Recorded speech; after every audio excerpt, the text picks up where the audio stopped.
লাব্বাইক ধ্বনিতে মুখরিত আরাফার ময়দান, জোহরের নামাজের পর হজের খুতবা।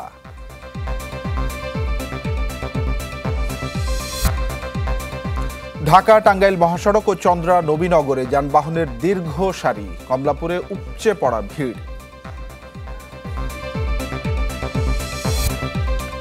রাজধানীতে জমে উঠেছে কোরবানির পশুর হাট, চাহিদা বেশি মাঝারি গরুর, সন্তুষ্ট ক্রেতা বিক্রেতারা। দেশে বাড়ছে প্লাস্টিকের দূষণ, বর্জ্য ব্যবস্থাপনায় নেই সক্ষমতা, লাগাম টানার তাগিদ বিশেষজ্ঞ। লাব্বাইক আল্লাহুম্মা লাব্বাইক ধ্বনিতে মুখরিত এখন আরাফার ময়দান। হজের আনুষ্ঠানিকতা হিসেবে মহানবী হজরত মুহাম্মদ সাল্লাল্লাহু আলাইহি ওয়াসাল্লামের স্মৃতি বিজড়িত ঐতিহাসিক এই স্থানে দিনভর অবস্থান করবেন মুসল্লিরা। কোরআন তিলাওয়াত, জিকির আজগার সহ ইবাদত বন্দেগীতে সময় পার করবেন তারা। দুপুরের পর মসজিদে নামিরায় শুরু হবে হজের খুতবা। তাপমাত্রা ৪১ থেকে ৪৩ ডিগ্রি সেলসিয়াস, চারদিকে পাথুরে পাহাড় আর মরুভূমির বালি যেন আরও বাড়িয়ে দেয় সেই গরম। তবে তাতে পরিশ্রান্ত নন বিভিন্ন দেশ থেকে আসা লাখো মুসল্লি, বরং অনেকের চোখেই দেখা গেল আনন্দ অশ্রু।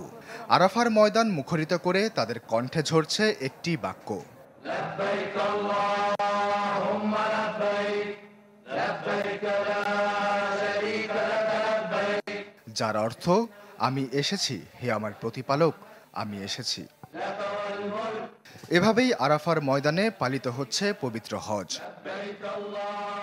আগের রাতে মিনায় ছিলেন হাজিরা, ভোরে ফজরের নামাজ পড়েই রওনা দেন আরাফার উদ্দেশ্যে। কেউ ট্রেনে, বাসে, কেউ হেঁটে, কেউ বা আবার হুইল চেয়ারে। ভিন্ন ভিন্ন ব্যবস্থাপনায় রওনা দিলেও গন্তব্য সবার এক।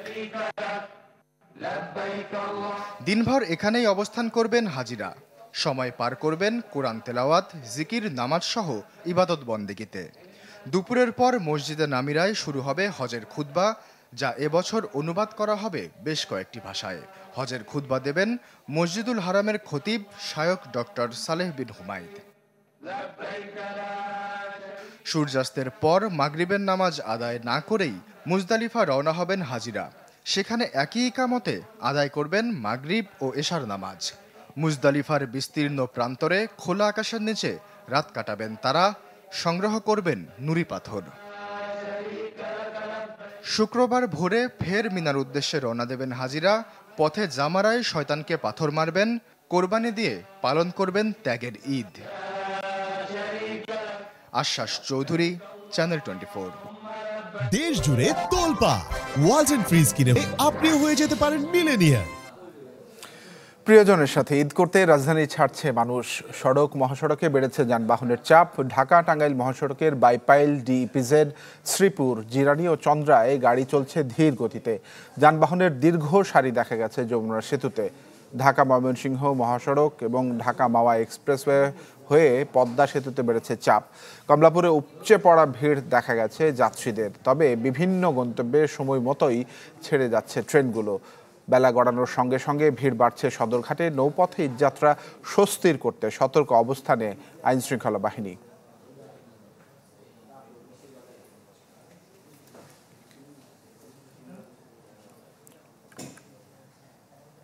দর্শক, সড়ক পথের খবর জানবো এবং একই সঙ্গে রেল যাত্রার খবরাখবর আপনাদেরকে জানিয়ে দেবো। আমাদের দুজন সহকর্মী আমার সঙ্গে যুক্ত হয়েছেন। রফিকুল ইসলাম খান যুক্ত হয়েছেন গাজীপুর থেকে এবং আরেকজন সহকর্মী রেল যাত্রার খবর জানাতে আহমেদ সোহাগ আমার সঙ্গে যুক্ত হয়েছেন কমলাপুর থেকে।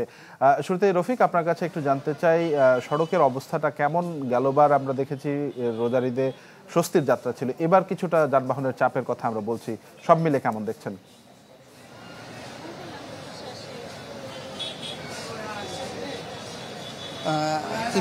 ইতিমধ্যে কিন্তু সকল শিল্প কারখানা বন্ধ হয়ে গেছে, অর্থাৎ মহাসড়কগুলোতে কিন্তু যাত্রীদের ঢল নেমেছে। আপনাকে যদি একটু দেখায়, এই মুহূর্তে যে আমি রয়েছে এই মুহূর্তে চন্দ্রা ত্রিমুর এলাকাতে। চন্দ্রা ত্রিমুরে কিন্তু হাজার হাজার মানুষ এই মুহূর্তে এসে অপেক্ষা করছেন তাদের নির্ধারিত আসলে যানবাহনের জন্য। যদিও হাজার হাজার গাড়ি কিন্তু রয়েছে এখান দিয়ে যাচ্ছে, কিন্তু সেই সমস্ত গাড়িগুলো আগে থেকে কিন্তু ভরে আসছে, যেই কারণে এই মানুষগুলো আসলে তাদের গাড়ি পাচ্ছে না, সেটি তারা অভিযোগ করছে। তো গতকাল দুপুরের পর যখন আংশিক শিল্প কারখানা বন্ধ হয়, তখন থেকেই কিন্তু ঢাকা টাঙ্গাইল মহাসড়কে তখন থেকে কিন্তু মহাসড়কে দীর্ঘ যানজটের সৃষ্টি হয়। সেই যানজট কিন্তু এখনও আছে এবং সময় যত বাড়ছে সেই মহাসড়কে যে যানবাহনের দীর্ঘ লাইন সেটি কিন্তু আরও বাড়ছে। তো কিছুক্ষণ আগে চন্দ্রামুর পরিদর্শনে এসেছিলেন পুলিশ প্রধান, তিনিও আসলে যে মহাসড়কগুলোতে যানজট রয়েছে সেই কথা স্বীকার করেছে এবং স্বীকার করে তিনি বলেছেন পুলিশ প্রশাসনকে আরও নির্দেশনা দিয়েছেন যাতে করে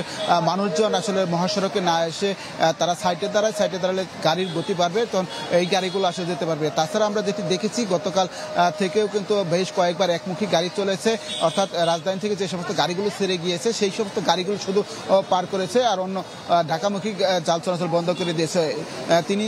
তো এখন পর্যন্ত আমরা যেটি দেখছি মহাসড়কগুলোতে আসলে দুটি মহাসড়ক, যেটি ঢাকা টাঙ্গাইল এবং ঢাকা ময়মনসিংহ মহাসড়ক, 200 কিন্তু অতিরিক্ত যাত্রী এবং যানবাহনের চাপ রয়েছে এবং সময় যত বাড়ছে সেই সংখ্যাটাও বাড়ছে। এই ছিল এখান থেকে সর্বশেষ খবর।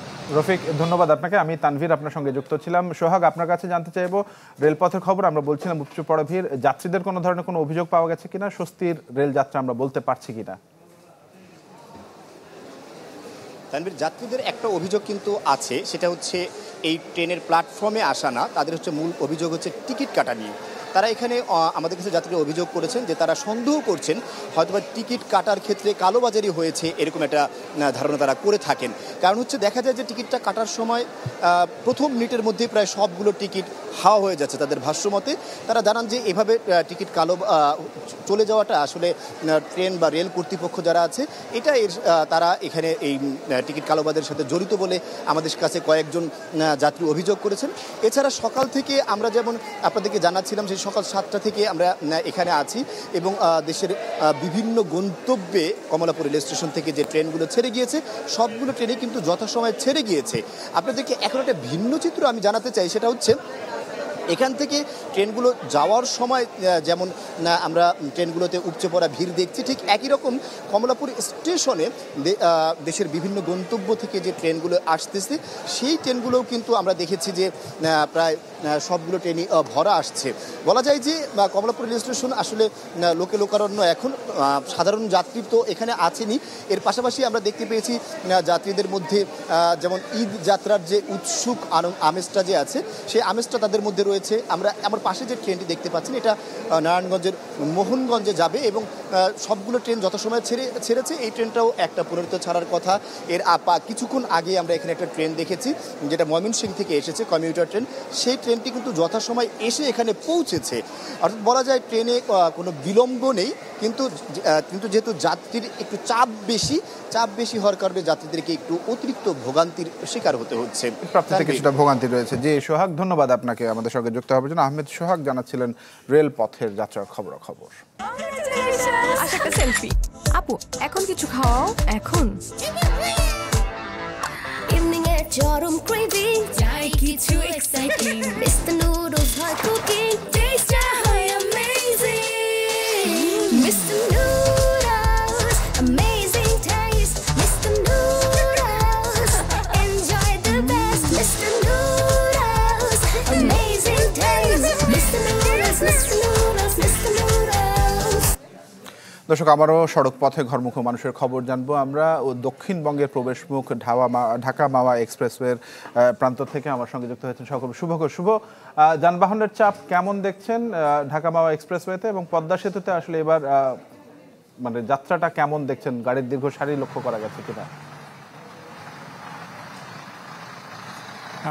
তানভীর, আসলে আজ সকাল থেকে দেখেছি যে সেই চিরচেনা রূপে ফিরেছে আসলে পদ্মা পাড়ের চিত্রটি।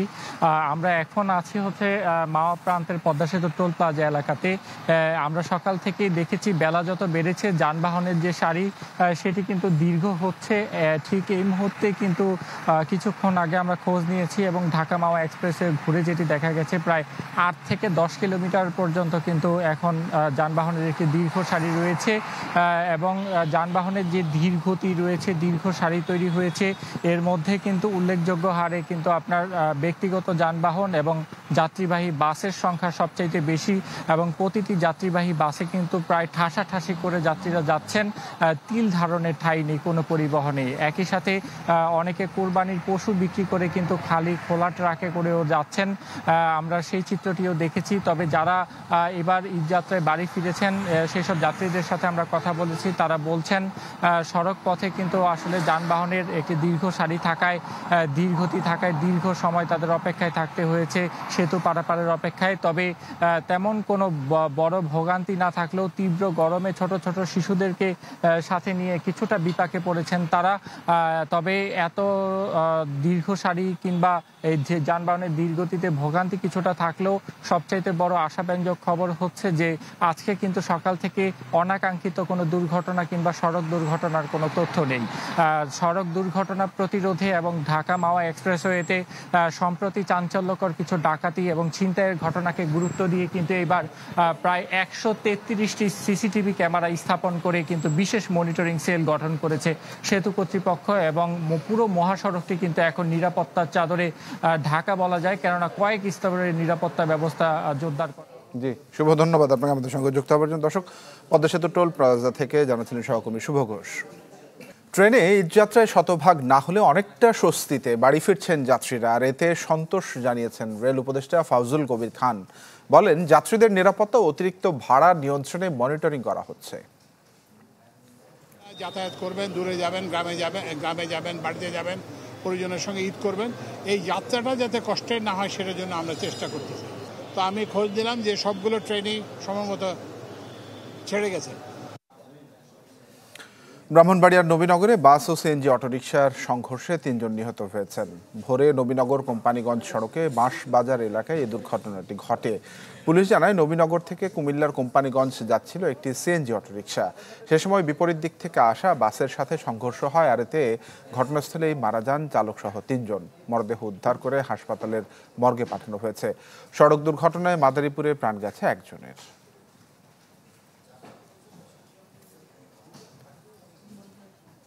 এবারে সিঙ্গার বেকো এর সৌজন্যে কোরবানির পশুর হাটের খবর।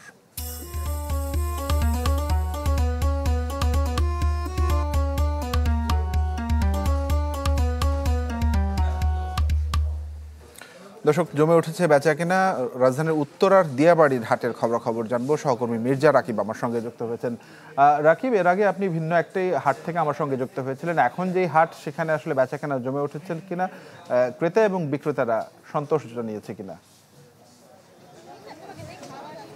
তানবীর, আমি এখন যেই হাটটিতে আছি রাজধানীর উত্তরা দিয়াবাড়ির 18 নম্বরের সেক্টরের এই গরুর যে হাট, সেই হাটে কিন্তু আমরা এসেই বিভিন্ন ক্রেতা বিক্রেতাদের সাথে কথা বলেছি। তারা আমাদেরকে জানাচ্ছেন যে প্রত্যেকেই কিন্তু আসলে গরু কেনার জন্য উদ্গ্রীব হয়ে আছে এবং এই যে জায়গাটি, সেখানে কিন্তু আমরা দেখতে পাচ্ছি যে গরুর যেই বেচা বিক্রি কিন্তু জমে উঠেছে। এই বিস্তীর্ণ এই এরিয়াটিতে প্রায় 18টি কিন্তু হাসিলের আদায়ের যে পয়েন্ট, সে পয়েন্ট কিন্তু রয়েছে। প্রত্যেকটা পয়েন্টে কিন্তু স্বেচ্ছাসেবক, আইন শৃঙ্খলা রক্ষাকারী বাহিনী এবং অন্যান্য যেই সিটি কর্পোরেশনের যে মনিটরিং টিম, তারা কিন্তু এই হাটটিকে নজরদারির মধ্যে রেখেছে। তো আমরা কথা বলেছিলাম যে এই হাটটি থেকে কতটি গরু এখন পর্যন্ত বিক্রি হয়েছে। তারা আমাদেরকে জানাচ্ছিলেন যে প্রায় 900-রও অধিক গরু কিন্তু এই হাট থেকে বিক্রি হয়েছে এখন অবধি। তার মানে বলা যায় যে রাজধানীর যেই পশুর হাটগুলো, সেখানের কিন্তু প্রায় একই রকম চিত্র, যে বেচা বিক্রি কিন্তু জমে উঠেছে।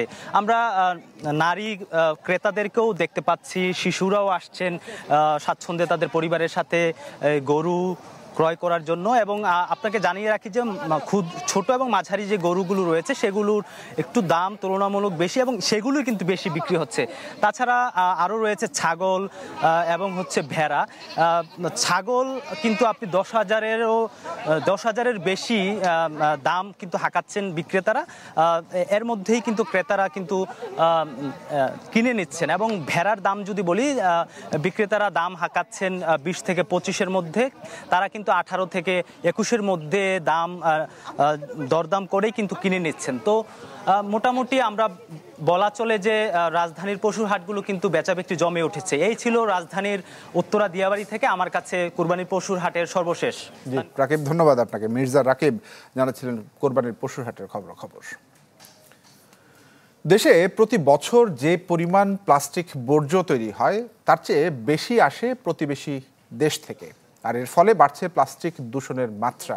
কিন্তু আন্তর্দেশীয় এই সমস্যার সমাধান করা যাচ্ছে না কোনোভাবেই, আর এই বর্জ্য ব্যবস্থাপনার জন্য নেই প্রয়োজনীয় সক্ষমতা। দ্রুতই এর লাগাম টেনে ধরবার তাগিদ জানিয়েছেন বিশেষজ্ঞরা। আশিকিন প্রিন্সের রিপোর্ট।